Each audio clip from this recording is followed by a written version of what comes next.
Doctor நான் implant போட்டு நான் வந்து மெட்டல் டிடெக்டரில் டிடெக்ட் ஆகுமா? நான் ஃப்ளைட்டில் போகிறேன் அப்படின்னா செக்யூரிட்டி செக்கிங்கில் வந்து என்னை வந்து பிடிச்சிருவாங்களா? ஒரே ஒரு விஷயம் புரிஞ்சுக்கோங்க, இம்ப்ளான்ட்ன்றது மெடிக்கல் ட்ரீட்மெண்ட். இது வந்து மெட்டல் டிடெக்டர்லாம் டிடெக்ட் ஆகாது. இது வந்து made of alloy. It's titanium, aluminium, இது மாதிரி நிறைய காம்பினேஷன் ஆஃப் ஃபியூஸ்டு அலாயில் தான் இந்த இம்ப்ளான்ட்ன்றது பண்ணுற ஒரு விஷயம். எக்ஸாம்பிளாக சொல்லணும் அப்படின்னு பார்த்தீங்கன்னா, நீ ஜாயிண்ட் ரீப்ளேஸ்மெண்ட் சொல்கிறாங்க.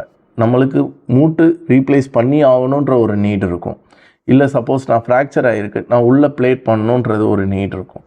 அந்த பிளேட்டிங் பண்ணியிருக்கோம், அதுக்காக இமிக்ரேஷனில் விடமாட்டாங்களா அப்படின்னு கேட்டிங்கன்னா, இது வந்து இமிக்ரேஷன்லேயோ இல்லை வந்து செக்யூரிட்டி செக்கிங்லேயோ டிடெக்டே ஆகாதுங்க. ஸோ இம்ப்ளான்ட்ன்றது இட்ஸ் அ மெடிக்கல் நீடுக்கு பண்ணுற ஒரு விஷயம். இது வந்து டிடெக்ட் ஆகாது. செகண்ட் திங், எம்ஆர்ஐயில் மேக்னெட்டோட இது அட்டாச் ஆகாது. மேக்னெட்டிக் ரெசனன்ஸ் எம்ஆர்ஐயில் வந்து இது புல் ஆகிறதோ இதுவோ ஆகவே ஆகாது. இதுவே வந்து அயன் காம்பினேஷன் ஜாஸ்தியாக இருக்குன்னா அட்ராக்ட் ஆகிறதுக்கு வாய்ப்பு இருக்குது. நிறைய பேர் அப்ராட்லேருந்து இங்கே வந்து இம்ப்ளான்ட் பண்ணிட்டு இங்கேருந்து ஊருக்கு கிளம்புறாங்க. கண்டிப்பாக இமிக்ரேஷன்லேயோ இதுலேயோ டிடெக்ட் ஆகாதுங்க.